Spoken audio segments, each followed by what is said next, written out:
He thought it would be funny to test her, until she became the only person in the room he couldn't read.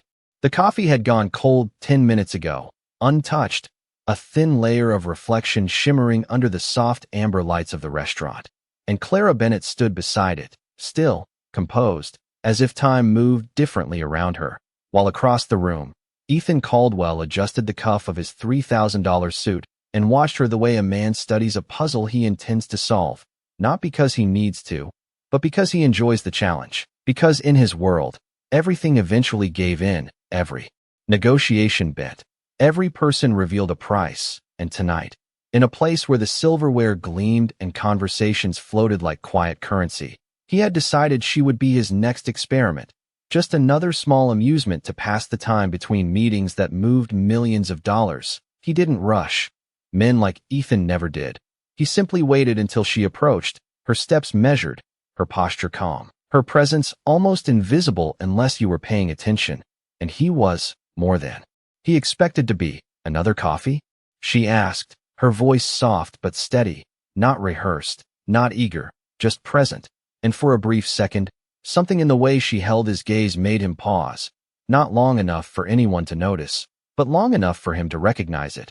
Resistance, subtle, quiet, but real, and that was enough. Enough to make him lean back slightly, a faint smile forming as he reached into his wallet, pulling out a crisp stack of bills, placing them neatly beside the untouched cup. "Let's make this interesting," he said, his tone light, almost playful, but carrying the quiet authority of someone used to being obeyed. "Do something for me, something unusual, and it's yours." The offer hung in the air, not loud, not dramatic, but heavy enough that nearby conversations softened. People always noticed when power shifted, even if they didn't understand why. Clara's eyes flicked down to the money, then back to him, not impressed, not offended, just observing. And for a moment, she said nothing, which in itself felt like a disruption to the script Ethan had already written in his mind, because usually, this was the part where people reacted, curiosity, excitement, discomfort, something, but she simply stood there, the faintest tilt of her head suggesting she was considering not the money, but him, as if he were the variable, not the reward. "What exactly would you like me to do?" she asked, and there it was again, that calm, that refusal to rush, to perform, to play into the dynamic he had created. Ethan's smile widened, now more deliberate, more intrigued than amused, because this wasn't how it usually started, but that only made it better. "Oh, I'll think of something," he said, tapping the table lightly, eyes locked onto hers, expecting to see something crack, even slightly.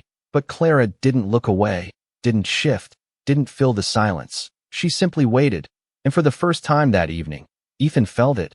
Not discomfort, not yet, but a subtle shift, like the ground beneath a perfectly stable structure moving just enough to be noticed, just enough to matter. And somewhere between the untouched coffee and the untouched money, the game had already begun, only he didn't realize yet that he wasn't the one controlling it. Clara did not move to pick up the money, and that was the first thing Ethan noticed. Not her words, not her expression, but the absence of motion, because in his experience, people always reacted to opportunity, even if they tried to hide it. There was always a flicker, a shift, a glance that betrayed interest. But she simply adjusted the empty cup on the table with precise care, aligning it with the edge as if it mattered more than the stack of bills beside it. And for a moment, the silence stretched just long enough to make him lean forward slightly. Curious now, not just entertained. "You are going to need to be more specific," she said calmly, her tone unchanged, as if they were discussing a regular order, not a proposition designed to test her limits. Ethan let out a quiet breath that almost sounded like a laugh, but it was sharper than amusement. It was interest sharpening into focus. "All right," he said, glancing briefly around the room as if considering his audience. Because a test was always more interesting when it was seen. "Bring me something that is not on the menu, something you think I deserve." It was vague on purpose, a trap disguised as creativity, because no matter what she chose, he could judge it, dismiss it, redefine it. That was the point. Control was not in the request, it was in the interpretation. Clara studied him for half a second, not long enough to feel confrontational, just long enough to understand, and then she gave a small nod. Not submissive, not eager, just acknowledging the task. "I will be right back," she said, and turned away without touching the money, without asking another question, without giving him anything more to analyze.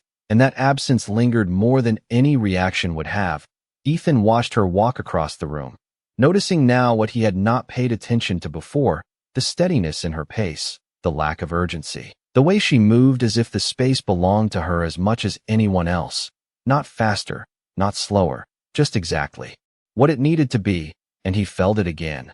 That slight disruption in expectation, the kind that made him tap his fingers once against the table, not impatient, but unsettled in a way he could not immediately define. A few tables over, a couple had stopped mid-conversation, their attention subtly shifting toward him, toward the money, toward the unfolding situation that had no clear direction yet. Because people sensed tension even when it was quiet, they sensed imbalance, and Ethan had built his life mastering that imbalance. But now, as the seconds passed, he realized something was missing. Anticipation was no longer entirely his. It had shifted, diluted, shared in a way he did not control.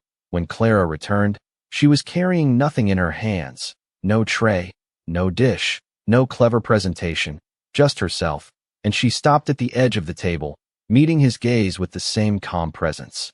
"I brought you what you asked for," she said, and for the first time since the interaction began, Ethan frowned slightly, not out of irritation, but confusion, because there was nothing there, nothing visible, nothing he could evaluate. "I do not see anything," he replied, his voice still controlled, but edged now with curiosity that he did not bother to hide. Clara's eyes softened just enough to suggest something close to understanding. "Exactly," she said quietly. "You asked for something you deserve, not something you can buy." And then she stepped back, leaving the words between them, simple, measured, impossible to dismiss quickly, and for a moment, the room did not change, the lights stayed warm, the conversations resumed, the world continued. But at that table, something had shifted.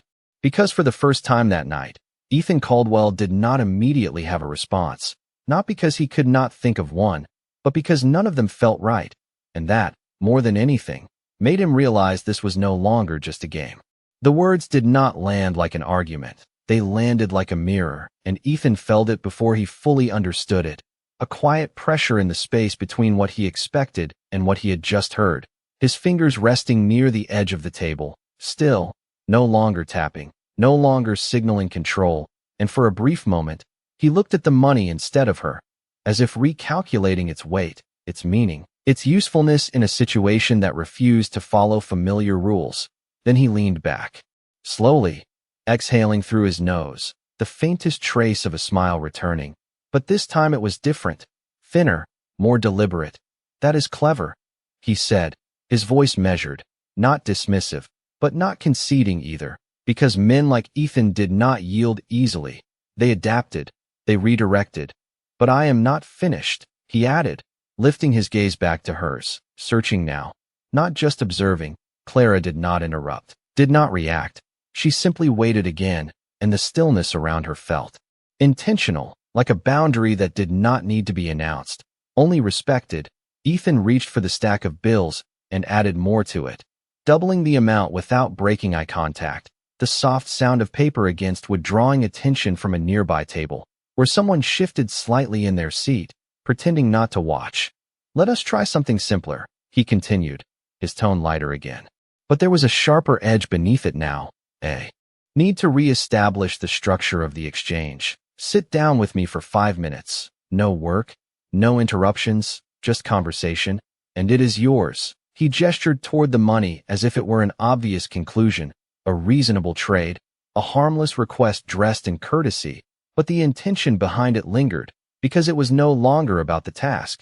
It was about the response. Clara glanced at the empty chair across from him, then back at Ethan, and for the first time, there was the smallest shift in her expression, not discomfort, not hesitation, but consideration, as if she were measuring something beyond the offer itself. The room seemed to quiet again, not completely, but enough that the moment stood apart, distinct, and then she shook her head gently, not abrupt, not defensive, just clear. "I am working," she said, her voice as steady as before. "And I do not sit with guests during my shift." There was no apology in it. No softness added to ease the refusal, just a simple statement of fact, and that was what made it land differently. Because it was not about him, not about the money. It was about her boundary, something he could not negotiate. Ethan's jaw tightened almost imperceptibly, the kind of reaction most people would miss. But it was there, a flicker of something unfamiliar, not anger, not exactly, but resistance meeting resistance, and for the first time that night, he felt the limits of his usual leverage, the realization that this was not a matter of increasing the offer or adjusting the request, because she was not responding to either. She was responding to something else entirely, something he had not accounted for. He leaned forward slightly, lowering his voice, not to intimidate, but to narrow the space between them, to regain focus. "Everyone has a price," he said quietly, not as a threat, but as a belief. One he had proven over and over again in boardrooms and negotiations that shaped entire industries. Clara held his gaze, and this time, there was a hint of something in her eyes, not defiance, not challenge, but clarity, the kind that did not need to be explained. "That might be true," she replied softly, "but not everything is for sale at the same place." The words settled between them, simple, precise, and once again, impossible to dismiss without revealing more than he intended. Ethan did not respond immediately, and in that pause, something shifted again, deeper this time, because he realized he was no longer testing her reactions. He was being forced to examine his own. And across the table, Clara Bennett stood exactly where she had been from the beginning, calm, composed, and entirely outside the rules he thought controlled the room. The air between them no longer felt like a simple exchange. It felt measured, weighted, as if every word now carried consequence beyond the moment, and Ethan could feel it slipping, not dramatically, not in a way anyone else would call defeat, but in a quieter, more unsettling way, the kind that made him straighten his posture without realizing it, the kind that made him glance, just briefly, at the room around him, as if to confirm that he was still where he believed himself to be, still in control, still the one setting the tone. But something had shifted, and it did not shift back. He let out a small breath, then reached for his phone, not to check it, but to use it, his thumb moving quickly across the screen before placing it face down on the table again. A subtle move, almost invisible, but intentional, because moments later, the manager appeared, drawn by something unspoken, by recognition, by status. "Mr. Caldwell," the manager said with a polite nod, his tone immediately deferential. "Is everything all right this evening?" Ethan did not look at him right away, his eyes still on Clara, as if the question itself were secondary. "Everything is fine," he said calmly, then added, almost casually, "I was just asking your server for a small accommodation, but she seems reluctant." The phrasing was deliberate, neutral on the surface, but carrying enough implication to shift attention, to reframe the situation without raising his voice. The manager's expression tightened slightly, his gaze flicking to Clara, then back to Ethan, calculating, balancing, because this was the kind of moment that defined more than a single table. "Clara," he said carefully, "if there is something our guest is requesting, we should do our best to assist." It was not a command, not exactly, but it leaned in that direction, wrapped in professionalism, wrapped in expectation, and for a brief second, the room seemed to hold its breath again, because now the dynamic had changed. Now it was not just a conversation between two people, it was a structure, a hierarchy pressing in from the outside, the kind that usually made resistance fold. But Clara did not shift, did not rush to explain, did not defend herself. She simply turned slightly toward the manager, her voice just as steady as before. "He asked for something outside my role," she said, not accusing, not emotional, just stating it plainly, and I chose not to accept. The simplicity of it landed harder than any argument could have, because it left no space for negotiation without exposing the pressure for what it was. The manager hesitated, just for a moment, caught between expectation and clarity, between the instinct to please and the recognition of what was actually being asked, and Ethan watched it all, every micro-expression, every hesitation, because this was his world. This was the game he understood, except now, he was not entirely sure which side he was on. He leaned back again, slower this time, his gaze shifting from Clara to the manager and back. And then, unexpectedly, he smiled. Not the earlier amusement, not the controlled politeness, but something quieter, something that acknowledged what had just happened without announcing it. "It is all right," he said, lifting a hand slightly as if to dismiss the tension itself. "There is no issue." The manager nodded quickly, relieved, offering a few more polite words before stepping away, leaving the two of them alone again. But the room felt different now, because the test had expanded and then collapsed, and in that brief expansion, something had been revealed, something Ethan could not ignore. He looked at the money, still sitting untouched on the table, then back at Clara, and for the first time, there was no attempt to adjust the offer, no escalation, no new condition, just a pause, longer than before, heavier, more honest. "You could have made this easy," he said finally, his voice quieter now, not challenging, not persuasive, just observing. Clara met his gaze, and there was no triumph in her expression, no satisfaction, just the same calm presence she had carried from the beginning. "So could you," she replied, and in that moment, the weight of the entire exchange shifted again, not in volume, not in spectacle, but in meaning, because for the first time that evening, Ethan Caldwell was no longer trying to win. He was trying to understand, and that was a position he had not occupied in a very long time. The silence that followed did not feel empty. It felt intentional, like a space neither of them rushed to fill, and Ethan remained still for a moment longer than he was used to allowing, his gaze drifting briefly to the window where the city lights reflected against the glass, distorted but steady, before returning to Clara with a different kind of focus, not the calculated observation from earlier, but something more grounded, more deliberate, as if he were seeing her without the filter of a challenge. "Most people would have taken it," he said quietly, not as a judgment, not even as a question, but as a statement shaped by years of experience, by patterns that had never failed him before. Clara did not respond immediately. She reached for the empty coffee cup instead, lifting it with practiced ease, her movements precise, unhurried, as if the conversation did not require urgency to matter. "Most people are not in this moment," she replied after a second, placing the cup onto her tray, her voice calm, almost reflective, and the simplicity of it lingered longer than the words themselves, because it reframed everything, not as a general rule, but as a specific choice, one that existed only here, only now. Ethan leaned forward slightly, resting his forearms on the table, not in dominance this time, but in attention, the kind that did not seek control but understanding. "You knew what I was doing," he said, and this time it was a question, subtle but real. Clara met his eyes again, and there was no hesitation in her answer. "Yes," she said, and nothing more, no explanation, no elaboration, just acknowledgement. And for some reason, that single word carried more weight than anything she had said before, because it removed the illusion completely. There was no misunderstanding, no misinterpretation. She had seen it from the beginning and chosen her response anyway. Ethan let out a quiet breath, almost a laugh, but softer, less certain. "And you decided to play along," he added, tilting his head slightly, as if testing the idea aloud. Clara shook her head gently, a small motion, but clear. "No," she said, "I decided not to."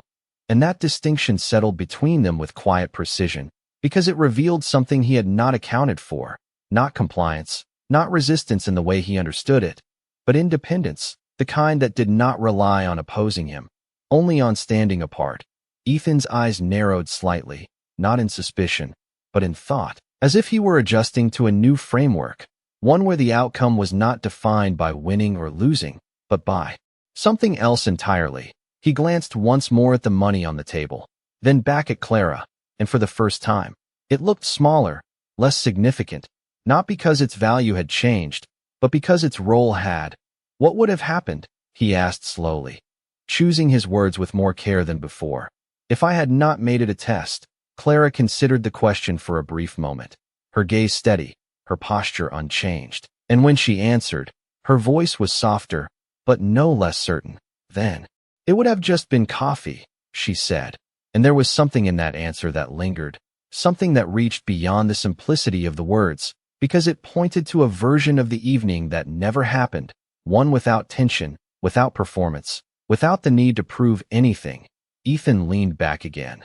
But this time there was no edge to it, no calculation, just a quiet acceptance of the shift that had already taken place. And for a moment, neither of them spoke, not because there was nothing left to say, but because the silence itself had become part of the conversation, steady, grounded, real, and in that silence, something became clear to him in a way it never had. Before, that power, the kind he had built his life around, was not always in the ability to control a situation. Sometimes, it was in recognizing when you no longer could and understanding why. Clara reached for the check presenter without asking, her movements as composed as they had been from the beginning, as if the conversation had simply been another part of the service, no more, no less. And Ethan watched her do it, not interrupting, not redirecting, just observing with a kind of stillness that no longer felt strategic. It felt genuine. The kind that came when a man stopped trying to control the outcome and started noticing the details instead, the faint sound of silverware from nearby tables, the low murmur of conversations returning to normal, the soft hum of the room settling back into its rhythm. Everything exactly as it had been before, except it was not for him. "You are ending it," he said quietly, not as an objection, but as recognition. Clara placed the check neatly on the table, aligning it with the same precision she had shown earlier, her eyes meeting his once more. "Steady, clear.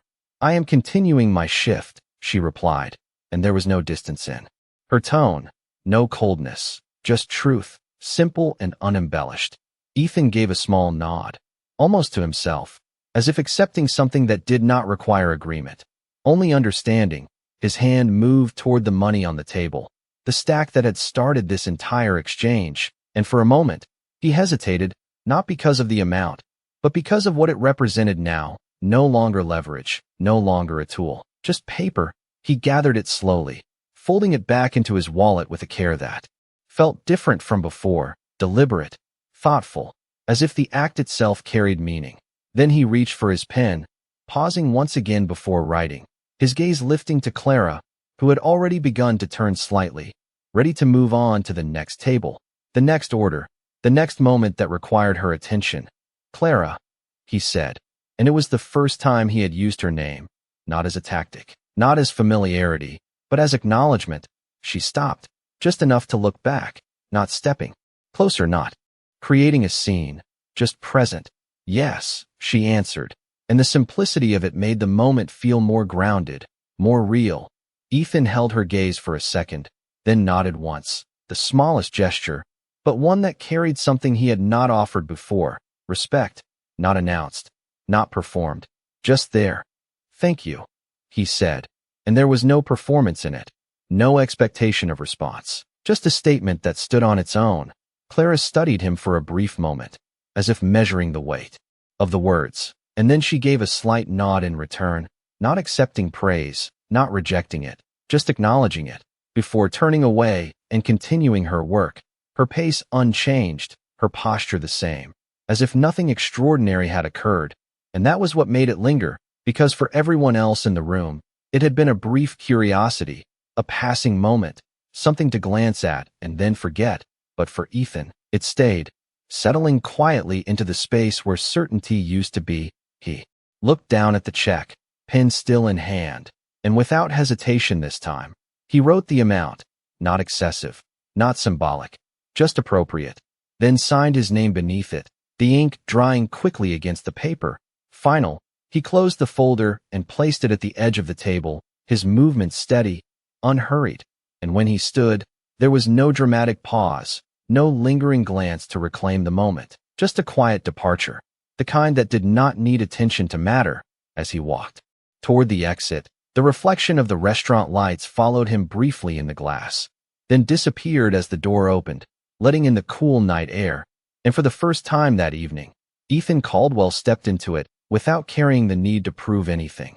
Only the quiet awareness that sometimes the most powerful moment is the one where nothing is taken, nothing is won, and yet something changes anyway.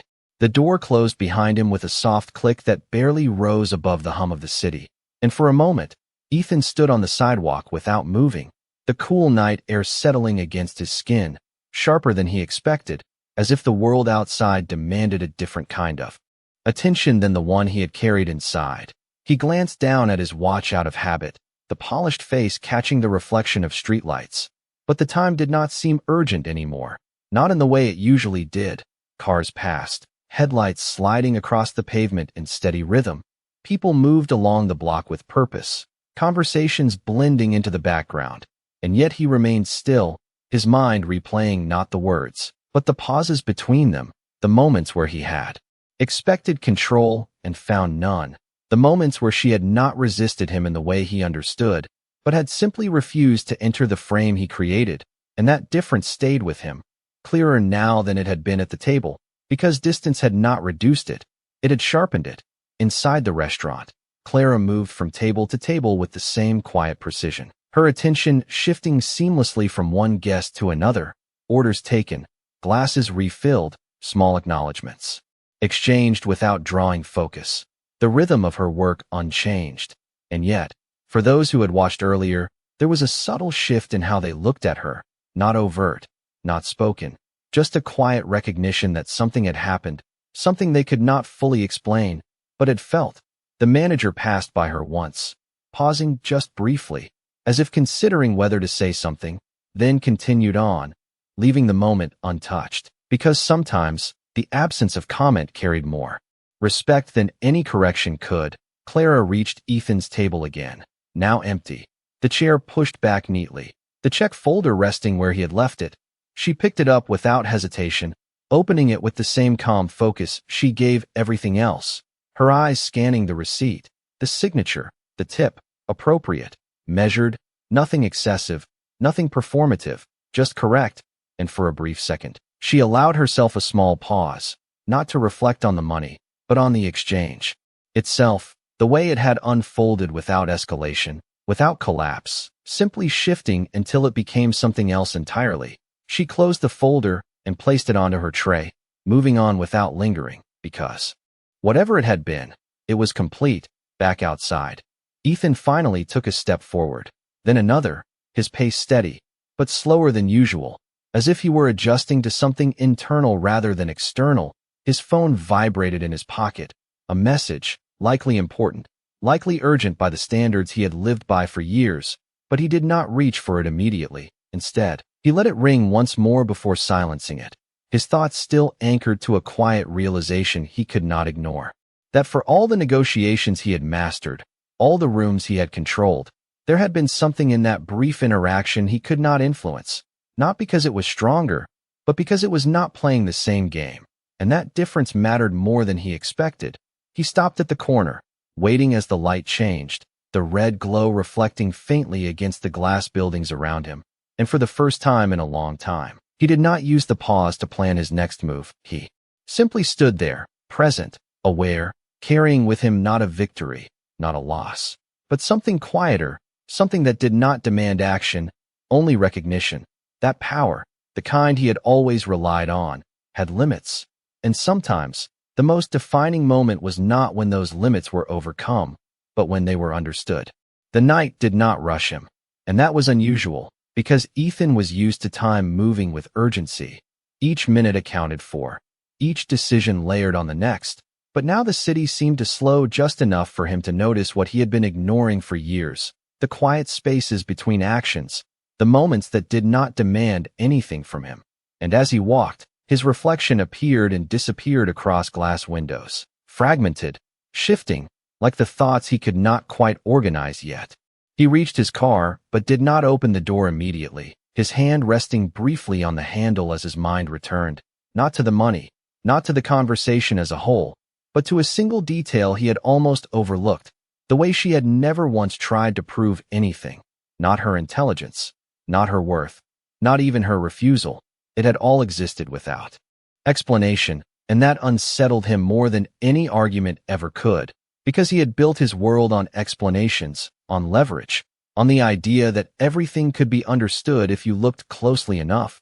But Clara Bennett had not offered him anything to dissect.